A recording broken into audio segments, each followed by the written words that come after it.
আসসালামু আলাইকুম সবাইকে। এখন হচ্ছে যে ভিডিওটা এটা হচ্ছে ডেথের 5 নাম্বার আইটেম, যেটা প্রথম আইটেম বলি আমরা ডেথের। এই আইটেমটা যথেষ্ট বড় বাট অনেকটা কনসেপচুয়াল আর প্রফের জন্য অনেক বেশি ইম্পর্টেন্ট। তো প্রথমে আসে হচ্ছে আমাদের ডেথের যে ডেফিনিশনটা। এখানে কিছু ওয়ার্ড হচ্ছে আমাদের জন্য অনেক বেশি ইম্পর্টেন্ট। সেটা হচ্ছে পার্মানেন্ট অ্যান্ড ইরিভার্সিবল, সেসেশন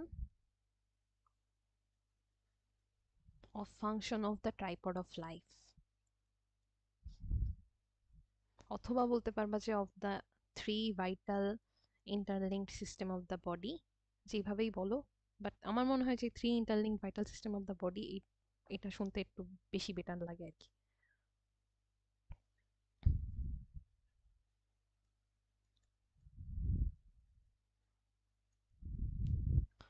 তো এইখানে আমাদের একটা কোশ্চেন আসে, সেটা হচ্ছে দ্য ট্রাইপড অফ লাইফ বলতে কি বুঝো? ট্রাইপড ট্রাইপড মানে হচ্ছে আমাদের এই থ্রি ইন্টারলিঙ্কড ভাইটাল সিস্টেম, যেগুলোর এক্সাম্পল ওই যে সিএন নার্ভাস সিস্টেম, তারপরে হচ্ছে আমাদের সার্কুলেটরি সিস্টেম, আর হচ্ছে রেসপিরেটরি সিস্টেম, এই তিনটা। তো এই যে কনসেপ্টটা এটা দিছে হচ্ছে আমাদের একজন দার্শনিক অথবা যাই বলো, মানে ওনার নামটা লাগে, সেটা হচ্ছে বিশপ।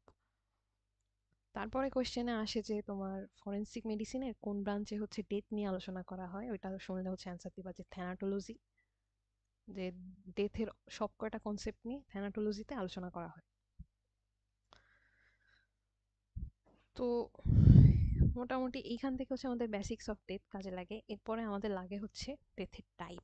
তো ডেথের টাইপটা কিন্তু একটা 3 স্টার কোয়েশ্চেন। এটা তোমার ইন্টারনাল এক্সামে টার্ম বলো, আইটেমে তো ধরেই, নর্মাল ব্যাপার, আর বাকি জায়গায়ও লাগে। তো আমরা এটাকে হচ্ছে বড় দাগে দুইটা ভাগে ভাগ করতে পারি। তো প্রথমটা হচ্ছে আমরা বলবো মেডিকেল ক্লাসিফিকেশন, আর আরেকটাকে বলবো আমরা হচ্ছে মেডিকো লিগাল ক্লাসিফিকেশন। তো ফরেনসিক এই মেডিকো লিগাল ওয়ার্ডটা আসলে সব ক্ষেত্রে ইউজ করা হয়, মেডিকো লিগাল। তো ফরেনসিক মেডিসিনের উদ্দেশ্যই তো ওইটা, যে মেডিকেল সায়েন্স আর লিগাল নলেজকে এক জায়গায় ইউজ করা আর কি। তো মেডিকেল ক্লাসিফিকেশন যেটা, এটা মনে করো আমাদের মেডিসিন ওয়ার্ড কিংবা সার্জারি ওয়ার্ড, এইসব ক্ষেত্রে হচ্ছে এই ক্লাসিফিকেশনটা অলওয়েজ কাজে লাগে। তো সেটা হচ্ছে আমাদের সোমাটিক, সিস্টেমিক, সব কয়টা নামই আমাদের লাগে। তো ফরেনসিকে এই জিনিসটা আর একটা জিনিস ইম্পর্টেন্ট, যে একটা থিওরির কিংবা একটা কিওয়ার্ডের অনেকগুলা সিনোনিম থাকে। এই সিনোনিম গুলা দেখা যায় যে টিচাররা সব ক্ষেত্রে শুনতে চায় ফরেনসিকে। কিছু উল্টাপাল্টা ওয়ার্ড আছে, ওগুলো আর কি পড়ানোর সময় বলে দেওয়া হবে, সমস্যা নেই। তো সোমাটিক, সিস্টেমিক আর হচ্ছে ক্লিনিক্যাল, তিনটা নামই ইকুয়াল। দেন আসে হচ্ছে আমাদের মলিকিউলার অর সেলুলার ডেথ। আর মেডিকেল লিগাল ক্লাসিফিকেশনের মধ্যে আমাদের পড়বে হচ্ছে প্রথমে হচ্ছে ন্যাচারাল ডেথ, দেন হচ্ছে আনন্যাচারাল। তো ফরেনসিক মেডিসিনে আমরা আসলে এই ন্যাচারাল ডেথ নিয়ে ওইভাবে কাজ করি না। এটা হচ্ছে ন্যাচারাল প্রসেসে কেউ মারা গেল, তার মানে কোনো আহ, অপরাধ হয়নি, কিছুই হয়নি, সুইসাইড হয়নি, হোমিসাইড হয়নি, কিছুই হয়নি। এক্ষেত্রে হচ্ছে আমাদের ন্যাচারাল ডেথ। আর একটা হচ্ছে আমাদের আনন্যাচারাল ডেথ। এটাই হচ্ছে আমাদের ফরেনসিকের মেইন উদ্দেশ্য, ফরেনসিক মেডিসিন সাবজেক্টের। তো এটা হচ্ছে আমাদের সুইসাইডাল ডেথ, দেন হচ্ছে আমাদের হোমিসাইডাল ডেথ, আর হচ্ছে অ্যাক্সিডেন্টাল ডেথ নিয়ে এখানে আলোচনা করা হয়।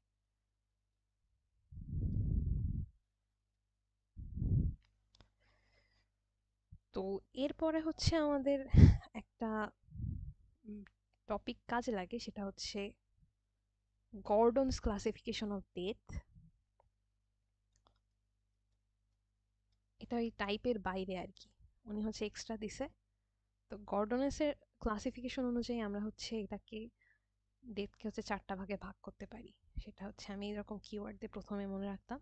তো প্রথমটা হচ্ছে আমাদের অ্যানোক্সিক, অ্যানোক্সিয়া।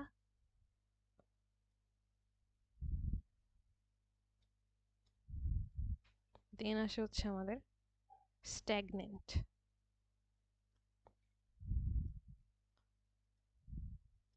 হিস্টোটক্সিক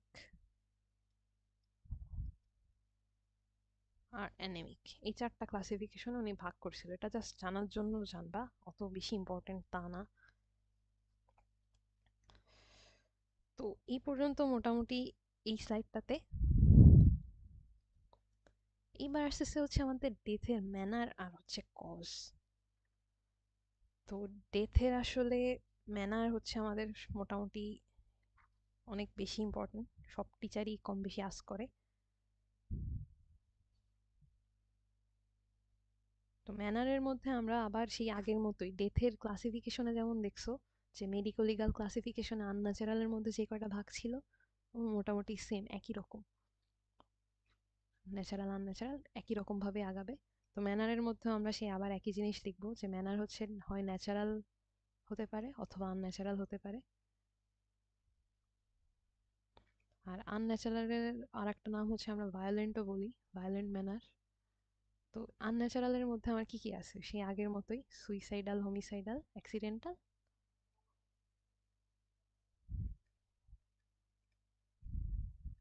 তো এখানে হচ্ছে তোমার একটা কোয়েশ্চেন আস্ক করবে যে ম্যানার বলতে তুমি কি বুঝো। তো এটাকে আমরা বলি, ম্যানারকে বলি যে circumstances under which a person died.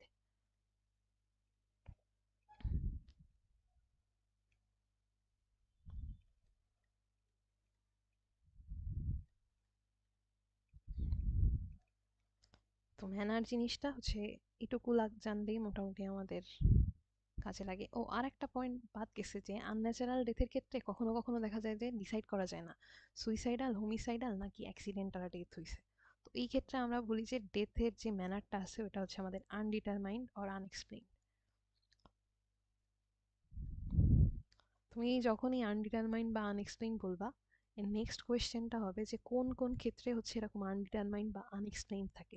তো এরকম 6টা ক্ষেত্র আছে যেখানে হচ্ছে আমাদের ম্যানার অফ ডেথটাকে অমিটেড রাখা হয় ওই যে তোমার ডেথের অপিনিয়নে। তো এরকম কি কি আছে সেটা হচ্ছে আমাদের road traffic accident, fall from height, তারপর হচ্ছে ড্রাউনিং, বার্নের ক্ষেত্রে, ইলেকট্রোকিউশনের ক্ষেত্রে। এই 6টা কজ কিন্তু অলওয়েজ আস্ক করে।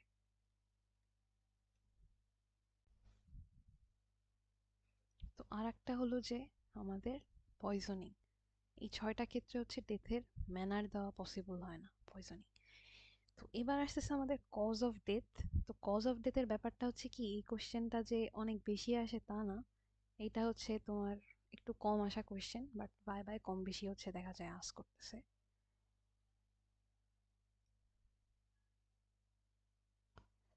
তো আমরা কজ অফ ডেথ থেকে হচ্ছে কি কি পড়বো, তার মধ্যে আমাদের প্রথমে দেখতে হবে যে ক্লাসিফিকেশনটা কিভাবে হয়।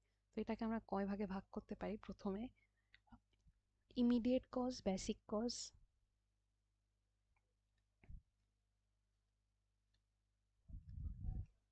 দেন আসে হচ্ছে কন্ট্রিবিউটরি কজেস। তো ইমিডিয়েট কজেস মানে হচ্ছে কি এক্স্যাক্টলি মারা যাওয়ার টাইমে যেই ইভেন্টটা হয়েছিল বা যেই রোগটা হয়েছিল, মনে করো কোনো ট্রমা, কোনো পেরিটোনাইটিস, এরকম সিভিয়ার ইনফেকশন যার জন্য লোকটা আসলেই মারা গেছে। আর বেসিক কজ বলতে আমরা বোঝাই যে তার মানে টার্মিনাল ইভেন্ট হওয়ার আগে, মারা যাওয়ার লাস্ট মোমেন্টের আগে যেই প্যাথোলজিক্যাল রিজনে হচ্ছে উনি মারা গেছে সেটাকে আমরা বলতেছি হচ্ছে প্যাথোলজিক্যাল কজ, যেটা ওটা হচ্ছে আমাদের বেসিক কজ আর কি। প্যাথোলজিক্যাল কজটা কি বোঝাচ্ছে।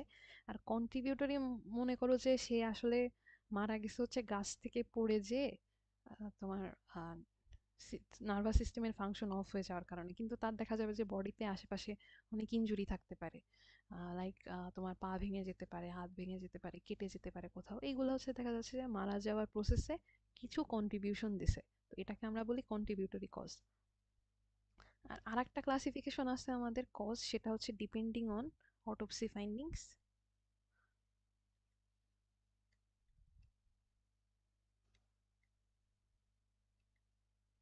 তো এইটা আসলে তোমার আবার আগের মতোই, সেটা হচ্ছে তোমার ন্যাচারালে ভাগ করতে পারি। একটা ভাগ ন্যাচারাল কজ, যে অটোপসি করে আমি পাইলাম যে ন্যাচারাল ভাবেই উনি হচ্ছে মারা গেছে।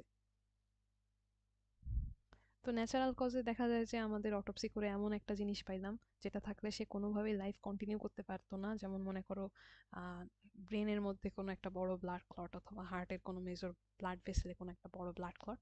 তো এটা থাকলে তো তার বেঁচে থাকার পসিবিলিটি আর থাকতো না।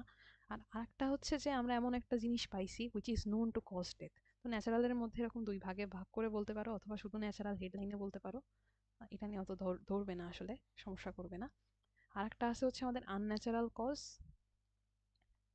আর তার মধ্যে আরেকটা, তারপরে আরেকটা হচ্ছে আমাদের অবসকিউর কজ। তাইলে আমাদের কয়টা কজ অফ ডেথ হলো? একটা হচ্ছে আমরা বেসিক্যালি যেভাবে ক্লাসিফিকেশন করি সেটা হচ্ছে immediate, basic and contributory cause. Death certificate লেখার ক্ষেত্রে হচ্ছে এই মেথডটা ফলো করা হয়। আর একটা হচ্ছে ডিপেন্ডিং অন অটোপসি ফাইন্ডিং, আমাদের ডেথের কজ হচ্ছে তিন প্রকার।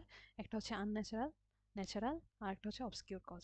তো ন্যাচারালটা তো বললাম। আর আনন্যাচারাল হচ্ছে যে আমরা অটোপসির ক্ষেত্রে এমন কিছু জিনিস পাইছি ডেড বডিটাতে যেগুলো ন্যাচারালি বডিতে তৈরি হয়নি, বাইরে থেকে ইন্টারভেনশনের কারণে হয়েছে। যেমন মনে করো রোড অ্যাক্সিডেন্টের কারণে তার হাত পা ভেঙে গেছে, মাথা টাথা ফেটে গেছে, এরকম ক্ষেত্রে তোমার মাথা ঘাড় থেকে কেটে আলাদা হয়ে গেছে, এরকম জিনিস পাইলাম।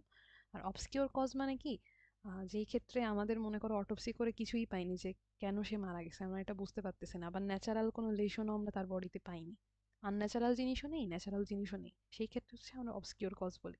তো এটা মেইনলি তোমার মনে করো বডিতে যদি কোনো হরমোনাল উল্টাপাল্টা হয় কিংবা মেটাবলিক কজ যদি থাকে, সেই ক্ষেত্রে হচ্ছে হয়ে থাকে। তো এগুলোর অনেকগুলা কজ আছে, বাট মেইনলি এন্ডোক্রাইন আর মেটাবলিক এই যে ডিস্টারবেন্স বা কজ, এটা হচ্ছে মেইনলি ইম্পর্টেন্ট। অ্যালার্জি, ইডিওসিনক্রেসি, এই দুইটাও বেশ ভালোই চলে।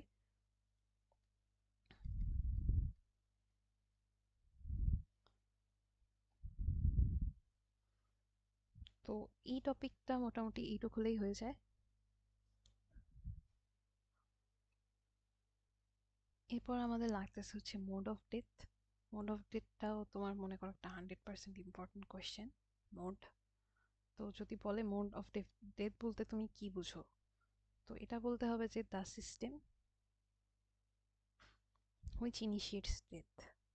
যে আমরা ট্রাইপড অফ লাইফে যে কয়টা সিস্টেম পড়লাম, ওইখান থেকে কোনটার অ্যাবনর্মালিটির জন্য ডেথ হয়েছে, এটাই হচ্ছে আমরা মেনলি মোড দিয়ে বোঝাই।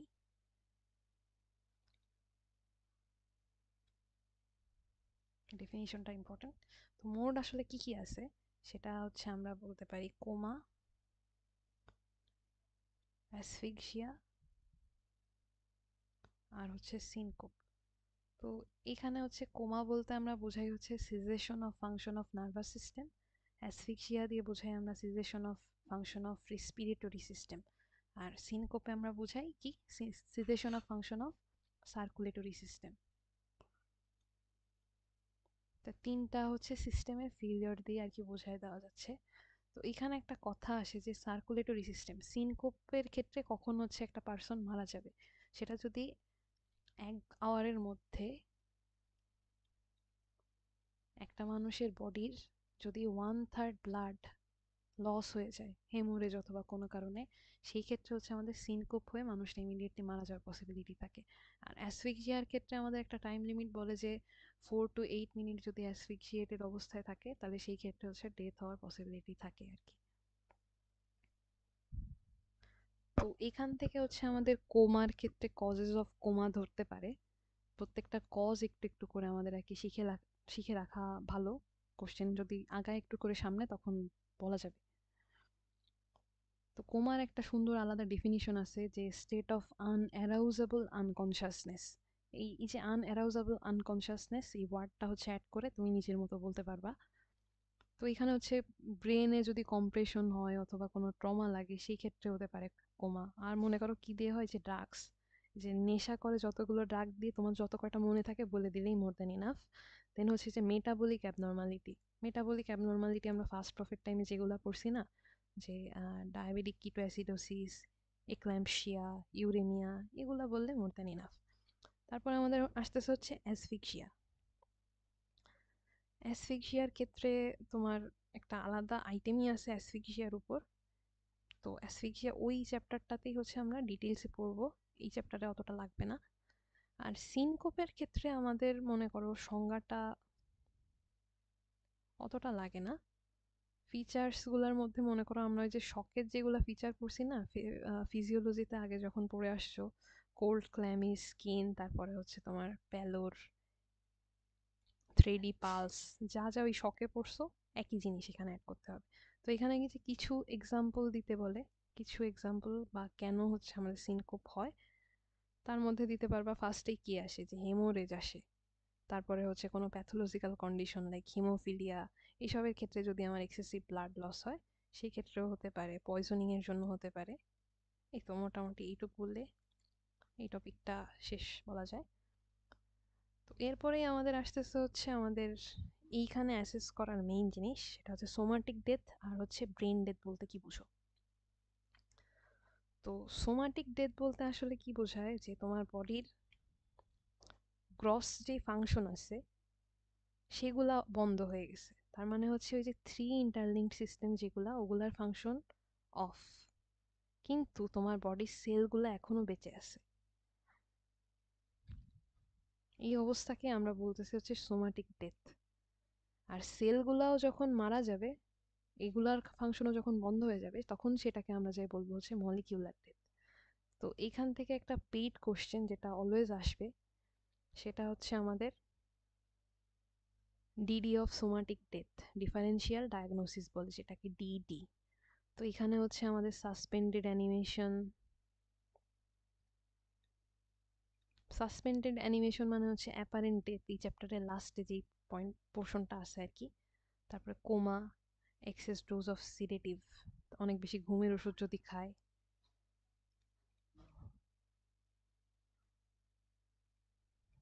হিপনোসিস, হিপনোসিসও তোমার মনে করো যে এক্সেসিভ ঘুমের ওষুধের কারণে এই স্টেটটা হয়। আর হাইপোথার্মিয়া ইন ওল্ড এজ, এই পয়েন্টটা আসলে মনে থাকে না, কিন্তু অ্যাজ এ হোল যখন ফরেন্সিক মেডিসিন পড়া হয়ে যাবে তখন এই হাইপোথার্মিয়া রিলেটেড আসলে অনেক ব্যাপার স্যাপার আছে। তো এই পয়েন্টটা আসলে ইম্পর্টেন্ট, মার্ক করে রাখা উচিত। তো এই 5টা ক্ষেত্রকে আমরা হচ্ছে সোমাটিক ডেথের ডিফারেন্সিয়াল ডায়াগনোসিস বলি। তো এর মানে কি, ওই যে অনেক সময় খবরে আসে যে ডেড বডি নিয়ে যাওয়ার সময় হঠাৎ করে রোগী হচ্ছে বেঁচে ওঠে। তো কেন হয়, এই যে এই ডিফারেন্সিয়াল ডায়াগনোসিসের জন্য, যে তার হয়তো কোমা ছিল কিংবা সে অনেক বেশি ঘুমের ওষুধ খাইছিল। তো এই 3টা ভাইটাল সিস্টেমের অবস্থা এমন হয়েছিল যে এরা ফাংশনিং বাইরে থেকে একটু বোঝা যায় না। তোমরা কোনো হার্টবিট পাচ্ছ না, তারপরে কোনো ব্রিদিং মুভমেন্ট টের পাওয়া যাচ্ছে না, তারে ডাকলে কোনো সাড়া নেই, মনে হচ্ছে পুরা মারা গেছে। কিন্তু এরা দেখা যাচ্ছে অল্প করে অ্যাক্টিভ ছিল, সেটা তার মনে করো বডির সেলগুলোকে বাঁচায় রাখতে পারছে এই কয়টা অবস্থায়। তো এই সোমাটিক ডেথের এই যে ডিফারেন্সিয়াল ডায়াগনোসিসগুলো কেন ইম্পর্টেন্ট, যাতে তুমি এইগুলা থেকে বিভ্রান্ত হয়ে একটা মানুষ, জ্যান্ত মানুষকে যাতে তুমি ডেথ ডিক্লেয়ার না করে দাও আর কি। ডেথ ডিক্লেয়ার করার আগে আমার আগে শিওর হইতে হবে যে এই 5টা কজে কিছু তার মধ্যে আছে কিনা। যদি থাকে তাহলে আমার ওই অবস্থায় ওনাকে ইমিডিয়েট চিকিৎসা দিয়ে ঠিক করে তারপরে হচ্ছে দেখতে হবে যে বাঁচে কিনা। তারপরে বাঁচলে বাঁচবে, মারা গেলে মারা যাবে, তখন তুমি ডেথ ডিক্লেয়ার করবা। বাট আগে এই 5টা কজ আছে কিনা তার মধ্যে শিওর হয়ে নিতে হবে। তো সোমাটিক ডেথের মধ্যে আমাদের আরেকটা জিনিস লাগে, সেটা হচ্ছে আমাদের মেডিকো লিগাল ইম্পর্টেন্স। তো মেডিকো লিগাল ইম্পর্টেন্স ওই মোটামুটি যা ডেথ ডিক্লারেশনের জন্যই মেইনলি লাগে। আর ডেথ ডিক্লারেশন করতে পারলে কি হবে, ডেথ সার্টিফিকেটটা দেওয়া যাবে। ডেথ সার্টিফিকেট দেওয়া গেলে তার সম্পত্তি, তারপরে কোথায় কবর দিচ্ছ বা কোথায় শ্মশানে নেওয়া হচ্ছে, এগুলা হচ্ছে ঠিকমতো ডিসাইড করা যাবে। আর মেইন পয়েন্ট যেটা আমাদের, এটা মেইন না আর কি, 2-3 নম্বরে বলতে হবে যে অর্গান ট্রান্সপ্লান্টেশন। কারণ সোমাটিক ডেথের পরে এবং মলিকিউলার ডেথের আগে যেই টাইমটা থাকে, মলিকিউলার ডেথ হওয়ার আগে যেই টাইমটা থাকে, ওই টাইমেই হচ্ছে আমাদের মেইনলি অর্গান ট্রান্সপ্লান্টেশনটা করে ফেলতে হয়, নাইলে ওই অর্গানটা ফাংশনিং থাকে না। তো কিছু কিছু অর্গানের টাইম লাইন দেওয়া আছে যে কতক্ষণের মধ্যে আমাদের ট্রান্সপ্লান্টেশন করা উচিত। তো মেইন যে অর্গানগুলো মনে করো হচ্ছে কিডনি, হার্ট, লিভার, এগুলা হচ্ছে মারা যাওয়ার একদম সাথে সাথে ট্রান্সপ্লান্ট করতে হবে। কর্নিয়া দেখা যাচ্ছে মানুষ মারা যাওয়ার 6 ঘন্টার মধ্যে হচ্ছে ট্রান্সপ্লান্টেশন করতে হয়। স্কিন হচ্ছে 24 আওয়ার্স। দেন বোনস, বোনস হচ্ছে তোমার 48 ঘন্টার মধ্যে ট্রান্সপ্লান্ট করতে হবে যদি করা লাগে। আর ব্লাড ভেসেলস হচ্ছে উইথিন 72 আওয়ার্স। তো এই টাইম লাইনটা আসলে মনে রাখা খুবই ইজি। দিস কর্নিয়া হচ্ছে 6 ঘন্টা, তারপরে এগুলা 24, 48, 72, তার মানে 1 দিন, 2 দিন, 3 দিন এরকম করে আগায় গেছে। তো এরপরে আমাদের কি বলে রিটেন কোশ্চেনে একটা ভালো কোশ্চেন আসে, সেটা হচ্ছে ডিফারেন্স বিটুইন মলিকিউলার ডেথ আর হচ্ছে সোমাটিক ডেথ। তো এই ডিফারেন্সটা আগে পড়ে তারপরে যদি তুমি ভিতরে পড়ো তাহলে হচ্ছে পড়তে একটু কষ্ট কম হবে, কিছু জিনিস মাথার মধ্যে সামারাইজড হয়ে থাকবে এই জন্য।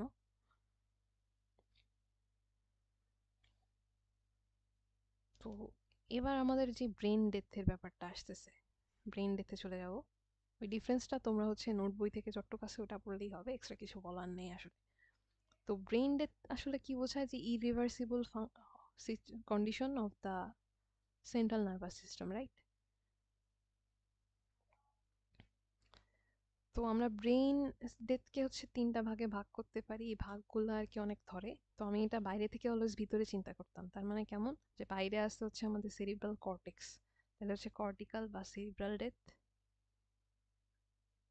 সেরিব্রাল কর্টেক্স বা সেরিব্রামের পরে আমাদের কি পোর্শন আসে, সেটা হচ্ছে ব্রেন স্টেম, তাহলে ব্রেন স্টেম ডেথ।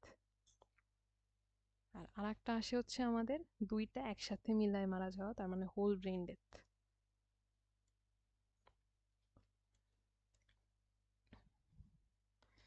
তো এইখানে diagnostic criteria of brain death একটা কোশ্চেন হচ্ছে আমাদের পরীক্ষায় বেশ ভালো মতো আসে। তো এইখানে যে ফিলাডেলফিয়া ক্রাইটেরিয়া, হার্ভার্ড ক্রাইটেরিয়া, অনেক কিছু আছে, এগুলা জাস্ট রিডিং দিলেই মোটামুটি হয়ে যাবে। আমাদের মেইনলি লাগে হচ্ছে diagnostic criteria of brain stem death, এটা হচ্ছে বেশি ইম্পর্টেন্ট। তোমরা ওই যে ফিজিওলজিতে হচ্ছে লাস্টে যে যতগুলা রিফ্লেক্স পড়ছো, এই সবগুলা রিফ্লেক্স আগে চেক করে একটা ডেড বডিতে। যদি কোনো রিফ্লেক্স না পায় তখন হচ্ছে বলতে পারে ইনার হচ্ছে ব্রেন স্টেম ডেথ হয়েছে। তো কি কি রিফ্লেক্স দেখে এটা হচ্ছে আমাদের জানা লাগবে। তো প্রথমে দেখে হচ্ছে আমাদের কর্নিয়াল রিফ্লেক্স। তো কর্নিয়াল রিফ্লেক্স কিভাবে দেখে, সেটা হচ্ছে তোমার তার চোখ খোলা অবস্থায় ওইখানে একটা তুলা, একটা ছোট তুলা দেয়, তুলা দিয়ে ওই আমাদের স্ক্লেরাতে টাচ করে, করলে যদি উনি ওনার চোখটা বন্ধ করে ওই রেসপন্সে, তার মানে হচ্ছে কর্নিয়াল রিফ্লেক্স আছে। আর ডেড মানুষে দেখা যাবে ওই তুমি স্ক্লেরাতে যতই ওই তুলা দিয়ে খোঁচাখুচি করো না কেন, উনি ওনার চোখ বন্ধ করতেছে না। দেন আমরা দেখি হচ্ছে লাইট রিফ্লেক্স। তো লাইট রিফ্লেক্স আমরা মোটামুটি প্র্যাকটিক্যাল করে অভ্যস্ত, আমরা জানি এই জিনিসটা কি। চোখের উপর হচ্ছে লাইট ফেললে পিউপিলটা হচ্ছে কি হয়, ডাইলেটেড হয়। তো মারা যারা যায় তাদের ক্ষেত্রে প্রথমেই দেখবা যে ওয়ার্ডে আনলেই লাইট দিয়ে আগে চেক করে যে তার পিউপিলটা কন্ট্রাক্ট করতেছে কিনা। কারণ সে যতই মারা যাওয়ার কি বলে ভান ধরুক না কেন, সাসপেন্ডেড অ্যানিমেশন যাই হোক না কেন, দেখা যায় লাইট দিলে মোটামুটি সবার ক্ষেত্রেই বোঝা যায় যে সে বেঁচে আছে না মারা গেছে। দেন আসতেছে আমাদের হচ্ছে ভেস্টিবুলো অকুলার রিফ্লেক্স।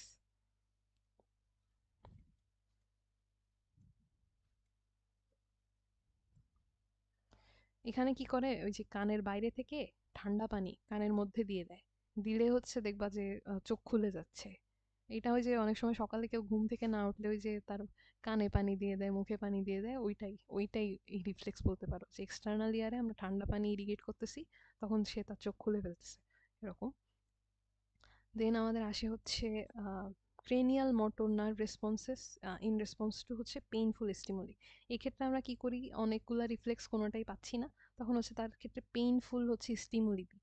তো এই ক্ষেত্রে কি করে, আমাদের যে মিডিয়াল ক্যান্থাস আছে চোখে, মিডিয়াল ক্যান্থাস, ওই মিডিয়াল ক্যান্থাসের একটু উপরে থাম্ব দিয়ে জোরে চাপ দেওয়া হয়, ওইখানে হচ্ছে অনেক ব্যথা হয় চাপ দিলে, যদি জোরে চাপ দেওয়া হয় ওইখানে জোরে চাপ দেয়, দিলে পেইন সেন্সেশনের কারণে দেখা যায় চোখ খুলে দিচ্ছে কিংবা লাইফের কোনো একটা সাইন সিমটমস দেখায়। দেন আসে হচ্ছে কফ রিফ্লেক্স। কফ রিফ্লেক্স কি করে, তোমার টাংটা সামনে টেনে আনে, এনে হচ্ছে যে পোস্টেরিয়র পোর্শনে ফ্যারিংসের কাছাকাছি ওখানে একটু খোঁচা কিছু একটা দেয়, দিলে হচ্ছে দেখা যায় কাশি দিচ্ছে এরকম। আর রোগী যদি ব্রেন স্টেম ডেথের ডায়াগনোসিসের ক্ষেত্রে কোনো যদি লাইফ সাপোর্ট টাইপ কিছু দেওয়া থাকে, ওইটা হচ্ছে যদি হাফ মিনিটের মতো উইথড্র করলে সে আর না নিজে থেকে নিঃশ্বাস নিতে পারে, সেই ক্ষেত্রেও আমরা বলতে পারবো যে উনি ব্রেন স্টেম ডেথ হয়েছে। তো এটা হচ্ছে আমাদের ব্রেন স্টেম ডেথ ডায়াগনোসিসের ক্রাইটেরিয়া, সব কয়টা বোঝানো দরকার ছিল, এই জন্য এটা হচ্ছে ভাইভাতে আস্ক করে যে এটা বলতে তুমি কি বুঝো, আর রিটেনে এই 6টা পয়েন্ট লিখলে হবে। তো আমাদের এই যে ব্রেন ডেথ ডিক্লেয়ার করার কিছু ক্রাইটেরিয়া আছে, তো সেটা হচ্ছে কি, যে অ্যাটলিস্ট 2 মেডিকেল প্র্যাকটিশনার থাকতে হবে, এবং যেই ডাক্তাররা থাকবে তাদের হচ্ছে এই ডায়াগনোসিসের ক্ষেত্রে হচ্ছে এক্সপার্ট হতে হবে, মানে আগে অনেকগুলা কোর্সে ডিক্লেয়ার এরকম।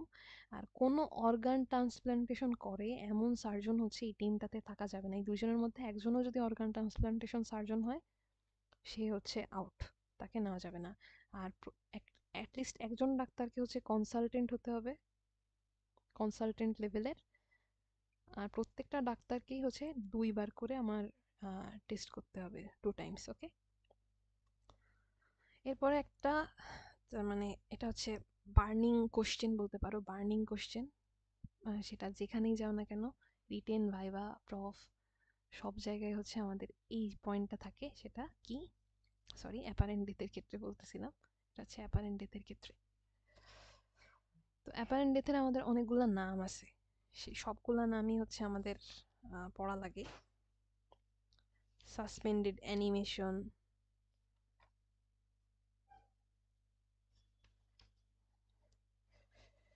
ক্যাটালেপসি, ডেথ ট্রান্স। তো আমি সবকটা একটু লিখি, নাইলে দেখা যাচ্ছে যে মুখে বললে নাও বোঝা যাইতে পারে। কি কি নাম আছে, চারটা নামই কিন্তু ধরে: সাসপেন্ডেড অ্যানিমেশন, ডেথ ট্রান্স,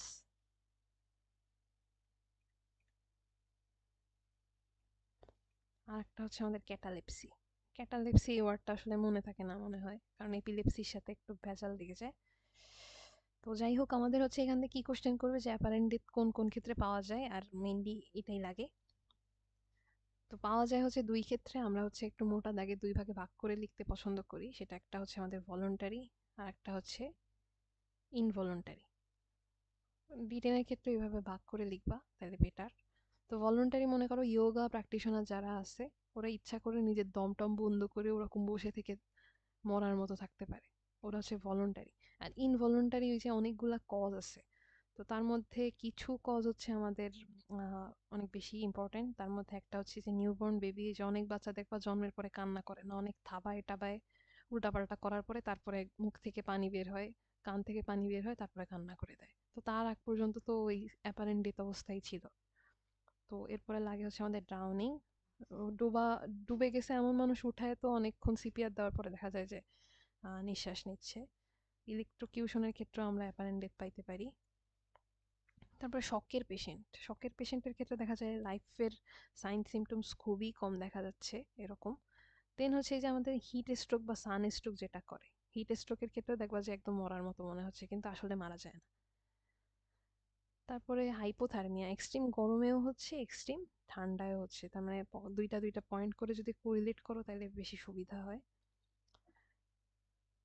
তারপরে হচ্ছে আমাদের পয়জনিং এর জন্য হয়, পয়জনিং এ যদি আমাদের ব্রেনের ফাংশন বন্ধ হয়ে যায় অথবা কার্ডিয়াক অ্যারেস্ট হয়, সেই ক্ষেত্রে হতে পারে। আর কলেরা, কলেরা থেকে কিন্তু শকে চলে যায়, শকে চলে যাওয়ার কারণে আমার হচ্ছে এই ইনভলুন্টারি একটা ডেথ ট্রান্সের অবস্থার সৃষ্টি হয়। তো অ্যাপারেন্ট ডেথটা আমরা আসলে ডায়াগনোস করব কিভাবে? এই অবস্থায় পেশেন্ট আসলো, তুমি ডেথ ডিক্লেয়ার করে দিলা, তোমাকে তো রোগীর আত্মীয়রা মারবে, বাংলাদেশের যে অবস্থা। তো এই কাজটা করা যাবে না। আমরা কি করব, সেটা হচ্ছে আমাদের যেই সিএনএস, সিভিএস, আর হচ্ছে রেসপিরেটরি সিস্টেম, সব কয়টা সিস্টেমই আমরা হচ্ছে 5 মিনিট ধরে, প্রত্যেকটা সিস্টেম 5 মিনিট ধরে টেস্ট করব এর ফাংশন। তো এই ফাংশন টেস্ট আছে কতগুলা, পরেই আছে। 5 মিনিট ধরে প্রত্যেকটা সিস্টেম দেখব। আধা ঘন্টা আমি হচ্ছে ওয়েট করব, তার মধ্যে গ্যাপ দিব আর কি। দিয়ে হচ্ছে আমি আবার 5 মিনিট 5 মিনিট করে সবকটা সিস্টেমের ফাংশন দেখব। এভাবে 3 বার দেখতে হয় টোটাল সবকটা সিস্টেমের ফাংশন।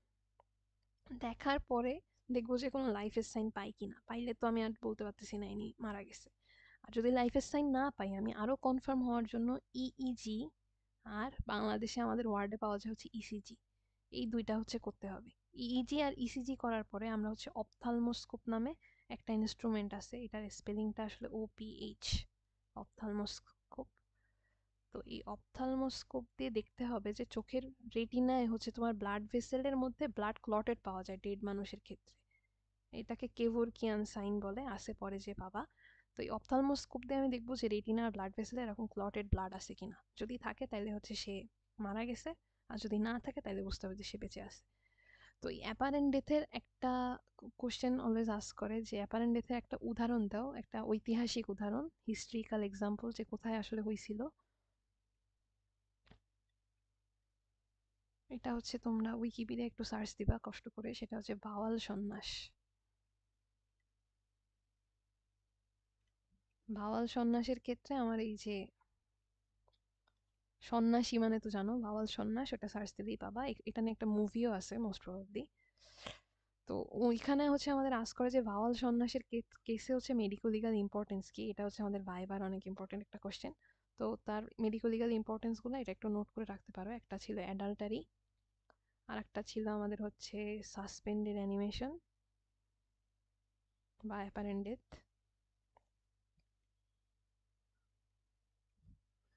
তারপরে ছিল হচ্ছে ক্রনিক আর্সেনিক পয়জনিং,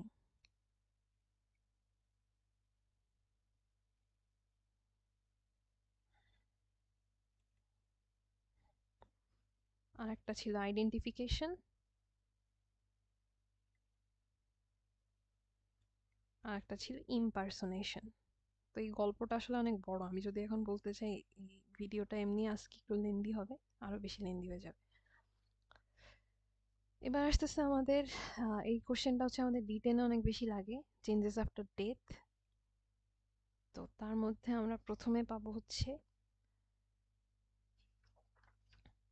অনেকগুলা চেঞ্জ।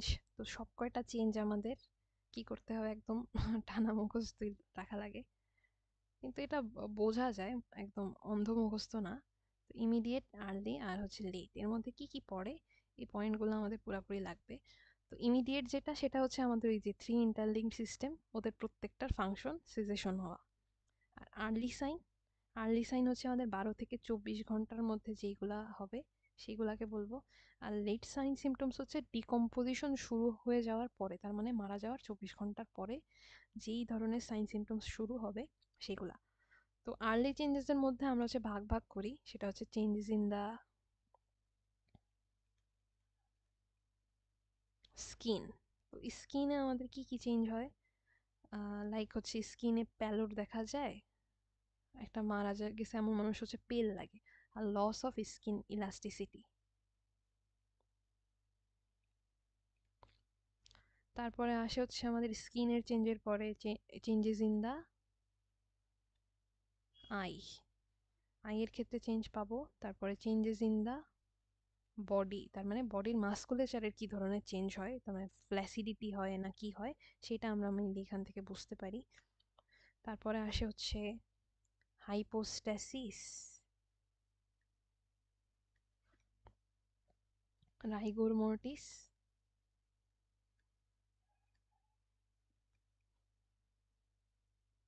আর হচ্ছে অ্যালগর মর্টিস। এই সব কয়টা ওয়ার্ড আর কি একই রকম লাগলেও সব কয়টা আলাদা আলাদা জিনিস। তাহলে কি কি লাগে, হাইপোস্ট্যাসিস, রাইগর মর্টিস, অ্যালগর মর্টিস, আর আগে তিনটা চেঞ্জ। আর লেট চেঞ্জের ক্ষেত্রে আমি হচ্ছে মনে রাখতাম, আমার এটা কেন জানি মনে থাকতো না, বেশিরভাগ টাইমে কি জানি হইতো। তো এটা হচ্ছে আমি মনে রাখতাম PAM, পাম দিয়ে মনে রাখতাম। তো এর ক্ষেত্রে প্রথমটা হচ্ছে আমাদের পুট্রিফ্যাকশন, A স্ট্যান্ডস ফর এখানে হচ্ছে অ্যাডিপোসিয়ার ফরমেশন, অ্যাডিপোসিয়ার ফরমেশন। আর এম দিয়ে আসে হচ্ছে আমাদের ম্যাসেরেশন। তো এই আইটেমটা আসলে বড় কেন, এই যে চেঞ্জেস আফটার ডেথে যতগুলা পয়েন্ট দেখলা, সব কয়টা পয়েন্টের আমাদের হচ্ছে কম বেশি ডিটেইল লাগে, এই জন্য হচ্ছে মেইনলি এই আইটেমটা বড়। তাছাড়া বাকি টপিকগুলো আসলে অনেক ছোট ছোটই। আর এখানে অনেকগুলো টাইম লাইন আর কি মুখস্থ করতে হয়, যে কখন কোন চেঞ্জটা হচ্ছে, ছেলেদের ক্ষেত্রে আগে হচ্ছে না মেয়েদের ক্ষেত্রে কোন ওয়েদারে হচ্ছে। মোটামুটি এই সব জিনিসের জন্য হচ্ছে এই আইটেমটা একটু কষ্ট লাগে। কিন্তু দেখা যায় যে প্রফের সময় তোমার ভাইভাতে যার হচ্ছে ডেথের কার্ডটা ওঠে, তার ক্ষেত্রে ওইগুলাই বেশি আস করতেছে। তো আমাদের হচ্ছে লেট চেঞ্জেস আফটার ডেথ, এর হচ্ছে মেডিকো লিগাল ইম্পর্টেন্স, এটা হচ্ছে আমাদের আসে লেট চেঞ্জের ক্ষেত্রে, ঠিক আছে। এটা একটা পেইড কোশ্চেন, সবসময়ই আসে, টার্মে প্রফে সবসময়ই আসে, ডেথ থেকে যা আসে। স্কিনের চেঞ্জ তো আমি ওইটা বললাম, এবার হচ্ছে আইয়ের চেঞ্জগুলা। আইয়ের চেঞ্জগুলোর ক্ষেত্রে আমি হচ্ছে, এটা ইম্পর্টেন্ট, তো এটা হচ্ছে অলওয়েজ কি করবা, চোখের হচ্ছে বাইরে থেকে ভিতরে যে লেয়ারগুলো আছে, বাইরে থেকে ভিতরে চিন্তা করতে করতে পড়বা, তাইলে হচ্ছে তোমার মনে থাকবে। তো বাইরে থেকে ভিতরে বললে বাইরে থাকে হচ্ছে একেবারে বাইরে হচ্ছে আমার আইলিড থাকে, আইলিডের মাসেল টোন ঠিক থাকবে না, তারপরে আই বল হচ্ছে সফট হয়ে যাবে, কর্নিয়াতে রিফ্লেক্স থাকবে না। তো তারপরে আসে আমাদের হচ্ছে টেক নয়ার, এই টেক নয়ারটাই হচ্ছে আমার দেখানোর জন্য আর কি করছি। সেটা হচ্ছে আমাদের স্ক্লেরাতে, চোখের স্ক্লেরাতে এরকম ট্রায়াঙ্গুলার আর কি স্পট পড়বে, সেটা হচ্ছে বাইরের ময়লা, তারপরে চোখের পানির যে মিউকাস থাকে ওইগুলা মিলে হচ্ছে একটা ব্রাউনিশ ডিসকালারেশন হবে ট্রায়াঙ্গুলার। এটাকে আমরা বলতেছি হচ্ছে টেকনয়ার। আর তারপর হচ্ছে পিওপিলে কিছু চেঞ্জ হবে। প্রথমে হচ্ছে মারা যাওয়ার সাথে সাথে ডাইলেশন হবে, আর রাইগর মন্টিস যখন শুরু হবে তখন যে কনস্ট্রিক্ট হবে। এই পয়েন্টটা আর কি অনেকে মিস করে, পিওপিলের পয়েন্টটা ইম্পর্টেন্ট। প্রথমে ডাইলেশন, পরে হচ্ছে কনস্ট্রিকশন। তারপর রেটিনাল চেঞ্জ। রেটিনাল চেঞ্জের মধ্যে আমি ওই যে যেটা বলছিলাম কেভোর কিয়ান সাইন, এখানে হচ্ছে কি হয়, segmentation of blood in the blood vessel, এটাকে বলে কেভোর কিয়ান সাইন। তো মোটামুটি এটাই লাগবে এখান থেকে। এরপরে অ্যালগর মর্টিস, যেটা অ্যালগর মর্টিস মানে হচ্ছে মারা যাওয়ার পরে বডি যে কুল হয়, এইটাকে আমরা বলি অ্যালগর মর্টিস বা পোস্টমর্টেম কুলিং। তো কোথায় কোথায় দেখে, কোন থার্মোমিটার দিয়ে কত দূরে দেখে, এটা আমাদের নোটে ভালো মতোই দেওয়া আছে, এটা এক্সট্রা বলা লাগবে না। এখান থেকে কি পড়া লাগবে, শুধু সেটুকুই বলতেছি যে অ্যালগর মর্টিস কেন হয়, এটা আস করে যে আমাদের কন্ডাকশন, রেডিয়েশন আর কনভেকশনের কারণে। এটা একটু লাগবে, ঠিক আছে।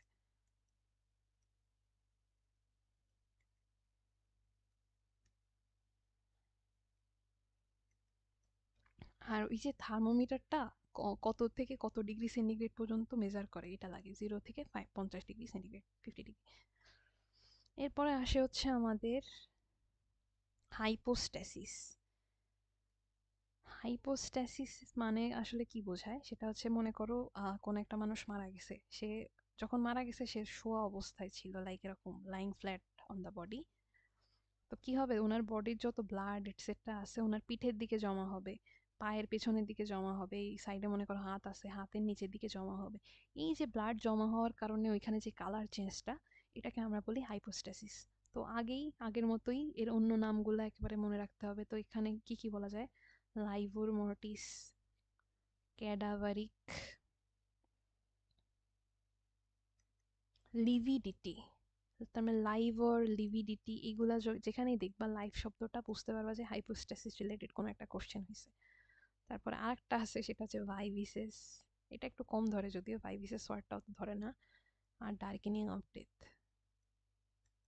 ডার্কেনিং অফ ডেথ একটা মুভির মতো নাম মনে হচ্ছে যদিও, বাট এইটা লাগে। তো এইখানে আমাদের কালারটা যদি বলে হাইপোস্ট্যাসিসে কালার কি হয়, সেটা হচ্ছে আমাদের ব্লুইশ রেড আর পার্পলিশ রেড, না sorry bluish purple, bluish purple আর পার্পলিশ রেড, এরকম হয় ইউজুয়ালি কালারটা লাগে। এই কালারটা চেঞ্জ হয় তোমার কিছু পয়জনিং এর ক্ষেত্রে, বইতে দেওয়া আছে, ওইখান থেকে অল্প কয়টা পয়জনের কালার চেঞ্জ করলেই হয়, সব কয়টা লাগে না। আর মেকানিজম অফ হাইপোস্ট্যাসিস এটা যদি বলে, তো এটা হচ্ছে পরপর বলে যাইতে হবে। যে মারা গেল, সার্কুলেশনটা বন্ধ হয়ে গেল, সার্কুলেশনটা বন্ধ হয়ে গেলে ব্লাড ভেসেলের মধ্যে ব্লাডটা থেকে গেল, থেকে গেলে ও গ্র্যাভিটির কারণে ব্লাডটা হচ্ছে নিচের দিকে জমতে শুরু করবে। আর যেহেতু আমাদের মারা গেছে মানুষটা, ওনার তো ব্লাড ভেসেলে নর্মাল টোনটা নেই, তো ব্লাড ভেসেল কি হবে, ইজিলি ডাইলেটেড হবে, তো অনেকগুলো ব্লাড ওইখানে রাখতে পারবে। আর সবগুলো ব্লাড মনে করো ডিঅক্সিজেনেটেড, তো ডিঅক্সিজেনেটেড হিমোগ্লোবিনের কালার কেমন, এই যে ব্লুইশ পার্পল, সায়ানোসিস হলে যা হয়, তো ওরকম কালারটাই আর কি দেখা যাবে। তো আমাদের আরেকটা পেইড কোশ্চেন হচ্ছে এখানে হচ্ছে হাইপোস্ট্যাসিসের সাথে ব্রুজের পার্থক্য। এটা এখন একটু রিডিং দিবা, যখন ইনজুরির আইটেমটা হয়ে যাবে তখন হচ্ছে একটু ক্লিয়ার হবে আর কি, ওইখানে ওই টপিকটা আবার পড়া লাগে মোটামুটি। তারপরে হচ্ছে আমাদের এখান থেকে পোস্টমর্টেম চেঞ্জেস আর একটা ইম্পর্টেন্ট, যেটা হচ্ছে রাইগর মর্টিস।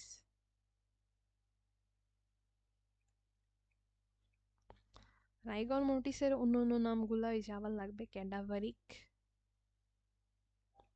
রিজিডিটি,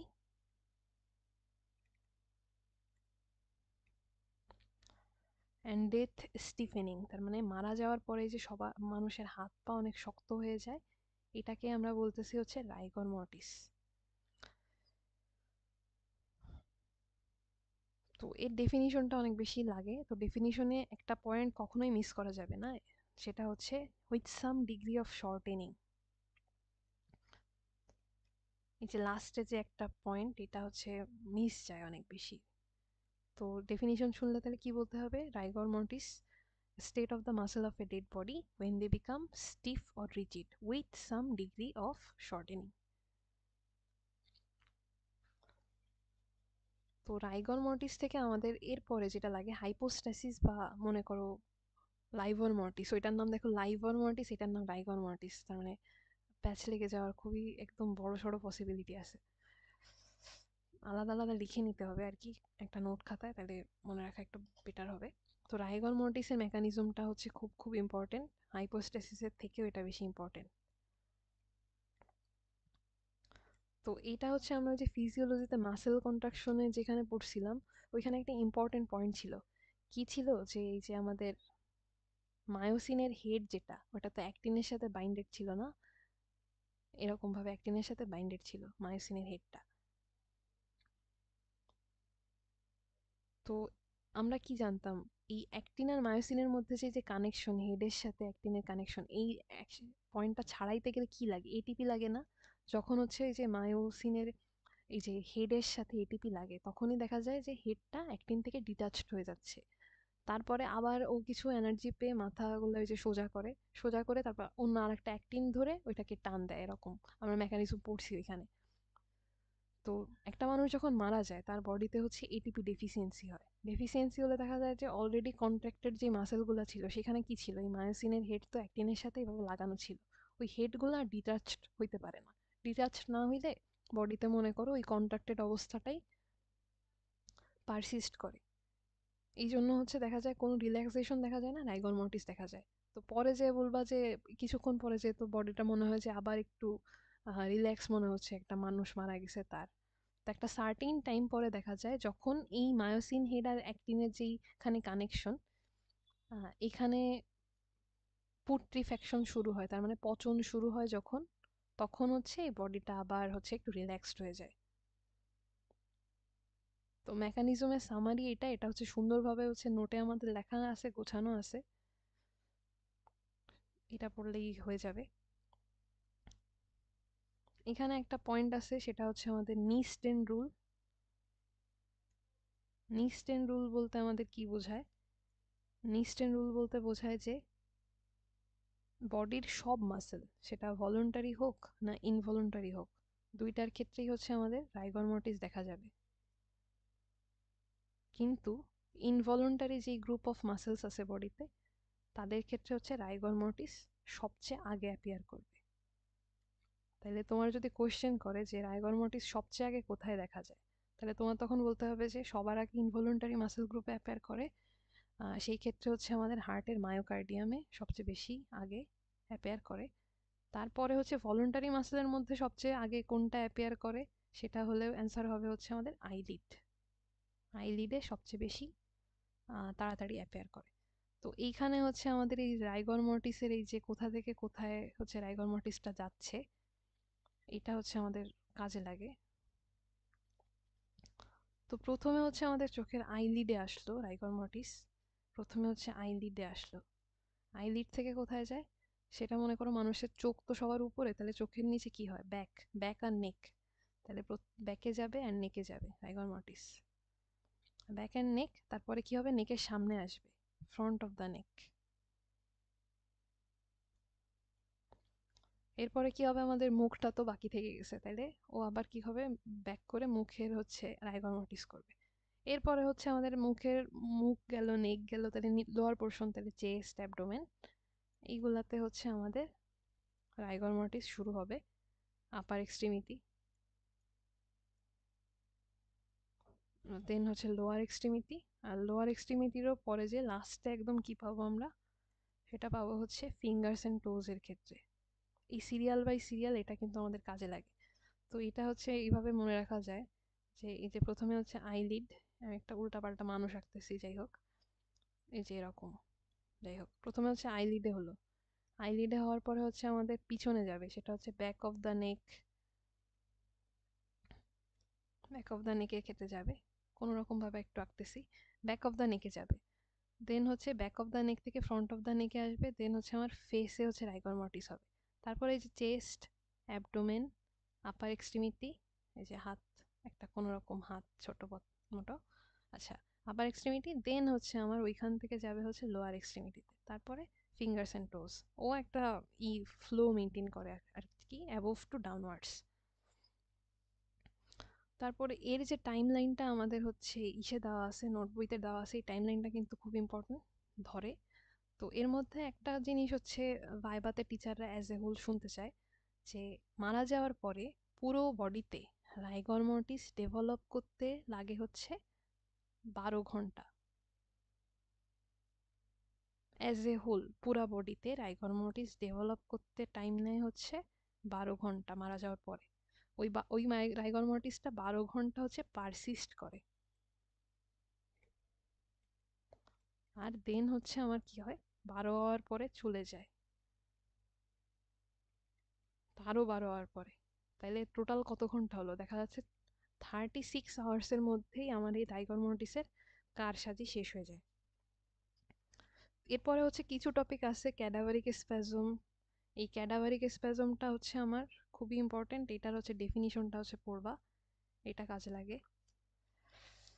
তারপরে হচ্ছে আমাদের পুট্রিফ্যাকশন আসে লাস্টে, যে চেঞ্জেস আফটার ডেথের মধ্যে। তো পুট্রিফ্যাকশন থেকে কি কি পড়তে হবে সেটা আমি বলে দিই, আমাদের নোট বইতে যথেষ্ট গোছানো আছে। যে এর ডেফিনিশনটা খুবই ইম্পর্টেন্ট। তার মধ্যে কিছু ওয়ার্ড হচ্ছে আমাদের বাদ দেওয়া যাবে না, সেটা হচ্ছে কমপ্লেক্স অর্গানিক কম্পাউন্ড থেকে সিম্পল অর্গানিক কম্পাউন্ড হয়, এই পয়েন্টটা বাদ দেওয়া যাবে না। এখন কিভাবে হয় সেটাও ডেফিনিশনে আমাদের অ্যাড করতে হবে, যে হয় হচ্ছে স্যাপ্রোফাইটিক মাইক্রো অর্গানিজম,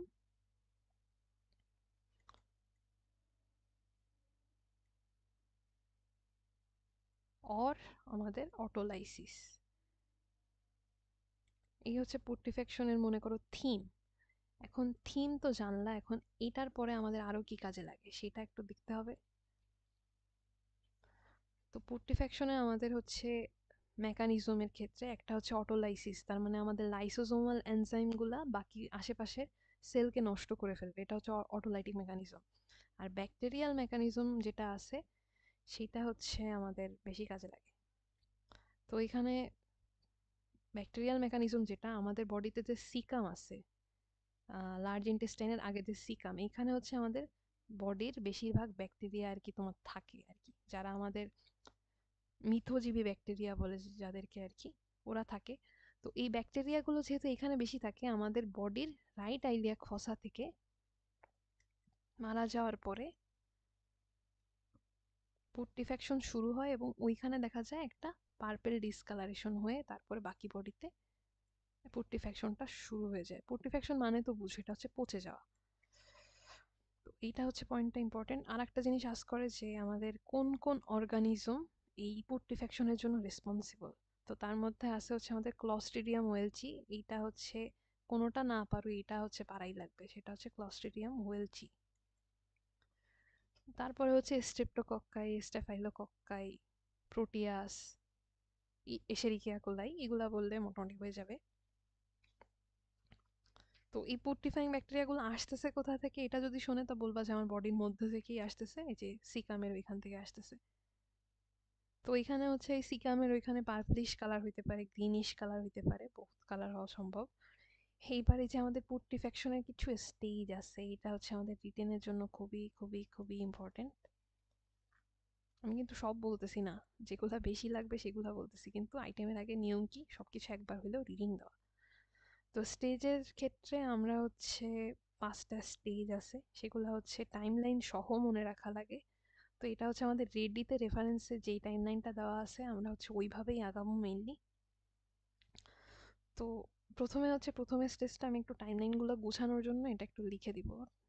তো মার্বলিং এর ক্ষেত্রে আমাদের টাইম যায় হচ্ছে সামারের ক্ষেত্রে 12 থেকে 18 ঘন্টা, আর উইন্টারের ক্ষেত্রে আমাদের হচ্ছে 1 to 2 days, একটু বেশি টাইম লাগে উইন্টারে আর কি, বডিটা ভালো থাকে, প্রিজার্ভ থাকে। তারপরে হচ্ছে ফাউল স্মেলিং গ্যাসেস ডেভেলপ করে, ফাউল স্মেলিং গ্যাসেস। তো বডির মধ্যে এই যে ফাউল স্মেলিং গ্যাস ডেভেলপ করতেছে, তো তার জন্য কিছু চেঞ্জ তো হবে তাই না। তো প্রথমেই আমাদের কি চেঞ্জ হয় সেটা হচ্ছে মেলদের ক্ষেত্রে সোলেন, পেনিস অ্যান্ড স্ক্রোটাম। এই যে টাইম লাইনগুলো লাগে বলে হচ্ছে আমাদের এই ডিটেলসে পড়া লাগে, আসলে কিছু করার নেই। তো সোলেন, পেনিস অ্যান্ড স্ক্রোটাম, আর ফিমেলদের ক্ষেত্রে হচ্ছে ব্রেস্ট। তো এটা কখন হয়, এটা হচ্ছে মারা যাওয়া একদম 36 ঘন্টার মধ্যেই হয়। 36 ঘন্টা সময় এটা হয়, আর 36 থেকে 48 ঘন্টাতে আমাদের দুইটা চেঞ্জ হয়, সেটা হচ্ছে কি কি, একটা হচ্ছে ফেসের কালার অল্টারেশন,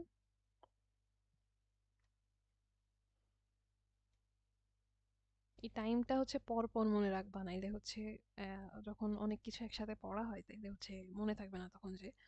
আর হচ্ছে ব্লিস্টার আন্ডার স্কিন, পুট্রিফ্যাক্টিভ ব্লিস্টার, তার মানে স্কিনের নিচে এসে ওই পুট্রিফ্যাক্টিভ গ্যাস জমা হয়ে সবকিছু হচ্ছে ব্লিস্টার ফর্মেশন করে দিচ্ছে।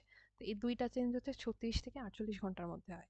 আর 48 থেকে 72 ঘন্টার মধ্যে কি কি হয়, একটা হচ্ছে ডিগ্লাভিং অ্যান্ড ডি স্টকিং। তো এটা কি, এটা হচ্ছে আমাদের বডির যে বোনস, এই বোনস থেকে মাসেল আর স্কিন এগুলো হচ্ছে আলাদা হয়ে যাওয়া, এটাকে বলতেছে আমরা ডিগ্লাভিং অ্যান্ড ডিস্টকিং। দেন লাস্টে আসে হচ্ছে আমাদের ফিমেলদের বডি থেকে ইউটেরাসটা বাইরে বের হয়ে আসে, সেটাকে আমরা বলি প্রোট্রুশন, রাইট? প্রোট্রুশন। আর ফিমেল মেল দুইটার ক্ষেত্রেই দেখা যায় আমাদের রেকটাম অ্যান্ড অ্যানাস, এটাও বডির বাইরে বের হয়ে আসে। তো এটা এখন পড়ার জন্য পড়তেছি, বাট ইমাজিন করলে আসলে একটু কষ্ট লাগবে যে মারা যাওয়ার পরে এইসব এত অদ্ভুত রূপে চেঞ্জ হয়। তো এটা হচ্ছে 48 থেকে 72 আওয়ার্স পর্যন্ত হয়। তো টাইম লাইনটা এখানেই মেইনলি প্রবলেম হয় যে ফাউল স্পেলিং গ্যাসের ক্ষেত্রে যে স্টেজগুলো আছে এদের ক্ষেত্রে। আর তারপরে যেগুলো আছে appearance of maggots and other sequelae, এগুলাও হচ্ছে তোমার ওরকম পরপর মনে রাখলেই হবে। তো তার মধ্যে আমাদের এই ফ্লাই এর এই যে লাইফ সাইকেল যেটা, এইখানে একটু সমস্যা আছে। এটা হচ্ছে কম বেশি আস করে, বাট এমসিকিউ মোটামুটি আসে। তো এখান থেকে হচ্ছে পড়লে হবে। বডির বাইরে তো হচ্ছে সিকামের উপরে কালার চেঞ্জ দেখে বোঝা যায় যে পুট্রিফ্যাকশন শুরু হয়েছে। আর বডির ইন্টারনালি কোথাতে বোঝা যায়, এটা হচ্ছে আন্ডার সারফেস অফ লিভার, এখান থেকে বোঝা যায়। আর পুট্রিফ্যাকশনেরও কিছু ওই যে রাইগর মর্টিসের মতো ওই যে ক্রোম আছে, কোথা থেকে কোন দিকে যায়। তো এটা হচ্ছে একটু মুখস্থ করা লাগবে। তো ফার্স্ট একদম শুরুতে হচ্ছে কোন ইন্টারনাল অর্গানটা পুট্রিফাই হয়, সেটা হচ্ছে আমাদের ল্যারিংস, আর হচ্ছে আমাদের ট্রাকিয়া। আর সবার লাস্টে যে হয় হচ্ছে আমাদের প্রোস্ট্রেট ইন মেল। আর ফিমেল যদি ভার্জিন ইউটেরাস হয়, তার মানে আগে কখনো এই ইউটারাসে বাচ্চা ছিল না কিংবা বাচ্চা তৈরির কোনো প্রসেসই হয়নি, তাদের ক্ষেত্রে হচ্ছে সবার লাস্টে ইউটেরাসটা পুট্রিফাই হবে। তো এটার একটা ইম্পর্টেন্স আছে যে একটা মানুষ মারা গেছে, সে ছেলে না মেয়ে ছিল এটা আইডেন্টিফাই করতে চাও, কি দিয়ে আইডেন্টিফাই করবা? তো ছেলে হইলে প্রোস্টেট দেখে বুঝতে পারবো, মেয়ে হলে ভার্জিন ইউটেরাস, বডি সব কিছু পচে গেছে বাট এইটুক আছে, তো এটা দেখলে মোটামুটি বোঝা যাবে। দেন হচ্ছে আমাদের ম্যাসেরেশন আর অ্যাডিপোসিরি ফর্মেশন, এখান থেকে আমাদের ডেফিনিশন লাগে। আর হচ্ছে দুইটারই ডেফিনিশন লাগবে, আর একটু মোটামুটি বুঝলে হবে, তাছাড়া কোনো সমস্যা নেই। ম্যাসেরেশনের ক্ষেত্রে যেই ওয়ার্ডটা অবভিয়াসলি অ্যাড করতে হবে সেটা হচ্ছে অ্যাসেপটিক অটোলাইসিস, ডেফিনিশনে এই ওয়ার্ডটা বাদ দেওয়া যাবে না। আর অ্যাডিপোসিরির ক্ষেত্রে আসলে ওরকম কিছু নেই, বাট এর এই যে মেকানিজম যেটা অ্যাডিপোসিরি ফর্মেশনের, এই মেকানিজমটা কিন্তু আমাদের অনেক কাজে লাগে। তো এটা ওই যে আমরা স্যাপোনিফিকেশন রিয়াকশন কেমিস্ট্রিতে যেগুলো পড়ছি 9 10-এ 11 12-এ, ওইগুলাই। যে বডিতে মনে করো তোমার কবরের মধ্যে যদি বডি দেওয়া হয়, তাহলে বডিতে যেই ফ্যাটগুলো আছে ওইগুলো ব্যাকটেরিয়াল এনজাইমের কারণে ব্রেকডাউন করবে। ব্রেকডাউন করার পরে ওইটা মাটিতে আশেপাশে যে ময়েশ্চার আছে সেইগুলোর কারণে তোমার হাইড্রোজেনেশন রিয়াকশন হবে, হয়ে হচ্ছে সোপ তৈরি করবে। তো মোটামুটি এইটাই। মামিফিকেশন, মামিফিকেশন থেকে জাস্ট ডেফিনিশনটা লাগবে। আর এটা হচ্ছে একটা শিওরেস্ট সাইন অফ দ্য ডেথ, সেটা লাগবে মামিফিকেশন। একদম তোমার এই চ্যাপ্টারের লাস্টের দিকে যেই এমবামিং আছে আর হচ্ছে পোস্টমর্টেম ইন্টারভাল, এটা আমাদের নোট বইতে যতটুকু আছে ওইটুকুই, এক্সট্রা কিছু লাগে না। তো এখান থেকে হুবহু আসলে ওইভাবে কোশ্চেন কম আসে। এই যে চেঞ্জেস আফটার ডেথ, এটা যখন একটা আইটেমের মধ্যে পড়তে যাওয়া অনেক বেশি কষ্ট হবে। তো আমি যে কি পয়েন্টগুলো পড়ছি ওইগুলো যদি আগে পড়ো আর বাকি জিনিস একটু পরে পরে রিডিং দাও গল্পের মতো করে, তাহলে আই গেস অতটা প্রেশার ফিল হবে না। বাট সব কিছু একবার রিডিং দেওয়া কিন্তু মাস্ট, কনসেপ্টটা খুব ইম্পর্টেন্ট। তো এই চ্যাপ্টারে একদম লাস্ট টপিক যেটা, সেটা হচ্ছে পোস্টমর্টেম আর্টিফ্যাক্ট। তো এই আর্টিফ্যাক্ট টপিকটা কিন্তু অনেক পিচ্ছি, কিন্তু দেখা যায় যে আমাদের টিচাররা ভাইভাতে যদি অটোপসি আস্ক করে কিংবা ডেথ আস্ক করে, তো আমরা বুঝেই যাই যে একটা নেক্সট ফ্লোতে যে উনি আস্ক করবে এই আর্টিফ্যাক্ট নিয়ে। তো আমরা হচ্ছে সবাই কম বেশি সিপিআর এর নাম শুনছি। সিপিআর এর ফুল ফর্ম কি? সেটা হচ্ছে কার্ডিও পালমোনারি রিসাসিটেশন। তো সিপিআর এর ফুল ফর্মটা ধরে প্রফে। তো এই সিপিআর দেওয়ার সময় কি হয়? সিপিআর দেওয়ার সময় দেখা যায় যে ওই যে মানুষটা বেঁচে ছিল, আমাদের নিয়ম হচ্ছে যে সিপিআর দেওয়ার ক্ষেত্রে মিনিমাম হচ্ছে বুকটা হচ্ছে 2 ইঞ্চি পর্যন্ত নিচে নামতে হবে চাপ দেওয়ার পরে, নাহলে হার্ট পর্যন্ত ওই ফোর্সটা যাবে না। তো সেই ক্ষেত্রে কি হয়, রিব ব্রেক ডাউন হয়, রিব ব্রেক করে, ওই যে কস্টোকন্ডাল জাংশনে রিবটা ব্রেক ডাউন করে। তো এই ব্রেক করার কারণে দেখা যায় যে রিবের পিছনে কিছু মনে করো এই যে আমাদের স্টারনাম, এটা ফ্ল্যাট অবস্থা আঁকতেছি, এই যে এটা স্টারনাম, স্টারনামের পিছনে যে কিছু ব্লাড জমা হবে। তো এখন মনে করো তুমি কারোর অটোপসি করছো, স্টারনামের পিছনে কিছু ব্লাড পাইছো, আর তার রিবগুলো ভাঙা ছিল, তোমার ধরে নিতে হবে সেই লোকটা জীবিত ছিল, তাকে বাঁচানোর জন্য সিপিআর দেওয়ার কারণে এটা হয়েছে। তো রেট্রোস্টার্নাল যদি আমরা ব্লাড পাই, রেট্রোস্টার্নাল, তাহলে সেক্ষেত্রে ধরে নিতে হবে এটা হচ্ছে মারা যাওয়ার টাইমে এই যে ইন্টারভেনশনের কারণে এই আর্টিফ্যাক্টটা পাইছে। আর যদি এইখানে কোনো ব্লাড না পাও কিন্তু রিব ভাঙা, তাহলে বুঝতে হবে যে মারা যাওয়ার পরে কজ অফ ডেথ নিয়ে ঝামেলা তৈরি করার কারণে বাইরে থেকে কেউ ওই কাজটা করছে। তো আর্টিফ্যাক্ট আমরা সংজ্ঞাটা আস করে যে আর্টিফ্যাক্ট বলতে কি বুঝো, সেটা আমরা বলতে পারি যে any change change introduced to the body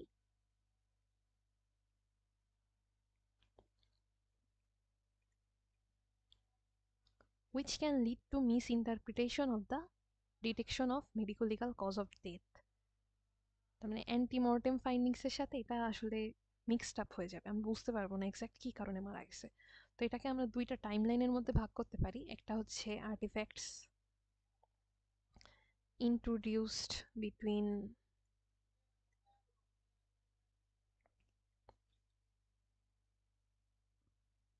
death and autopsy।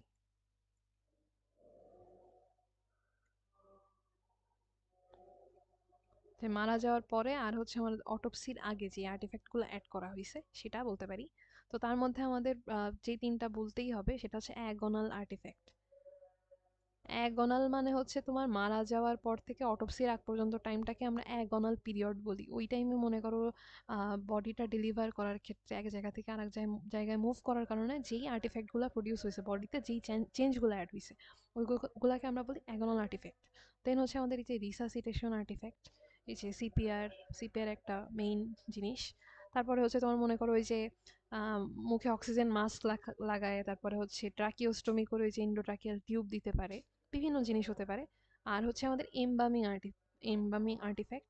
তো এমবামিং এর প্রসেসটা আসলে আমাদের নোট বইতে যতটুকু আছে ওইটুকুই হবে। তো মেইন পয়েন্ট যেটা ছিল সেটা কি, যে আমাদের গাটের মধ্যে যত এলিমেন্ট আছে এমবামিং এর আগে ওইগুলা সাকশন অ্যাপারাচাস দিয়ে বের করে ফেলতে হবে, সাকশন অ্যাপারাচাস দিয়ে আউট করে দিতে হবে। কেন দিতে হবে? কারণ ওই যে গাটের মধ্যে যে অনেক কন্টেন্ট থাকে, ব্যাকটেরিয়া থাকে, ওইগুলো যদি বডির মধ্যে থেকে যায় তাহলে তো আমার এমবামিং করে কোনো লাভ নেই, ওই ব্যাকটেরিয়াগুলো পরে যেয়ে পুট্রিফ্যাকশন করতে পারে। তো সাকশন অ্যাপারেচাস দিয়ে বের করে ফেলে বাইরে থেকে হচ্ছে মনে করো কোনো প্রিজারভেটিভ লাইক ফরমালিন, এটা হচ্ছে আমাদের বডির মেজর ভেসেল দিয়ে বাইরে থেকে সিরিঞ্জ দিয়ে ওই ডেড বডিটার মধ্যে ইনসার্ট করে দেওয়া হয়। তারপরে হচ্ছে সব জায়গায় বডি এই ফরমালিন চলে যায়, বডি হচ্ছে বেঁচে থাকে।